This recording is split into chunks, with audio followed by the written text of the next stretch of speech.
Športová hala Stará jazdiareň v Košiciach, ktorú väčšina pozná pod starým názvom Angels Arena, sa dočkala kompletnej rekonštrukcie, ktorej súčasťou sme boli aj my. Spolu s vedením sme riešili otázku tienenia veľkých okien po obvode celej budovy. Dospeli sme k záveru, že prepojíme moderné riešenie s elegantným dizajnom v podobe skrinových roliet.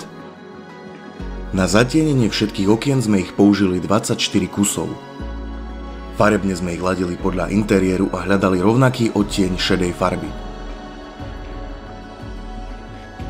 Rolety disponujú inteligentnými pohonmi, vďaka ktorým je zatemnenie či presvetlenie celej arény otázka jedného tlačidla na ovládači. Ďakujeme za príležitosť byť súčasťou rekonštrukcie a tešíme sa na ďalšiu spoluprácu.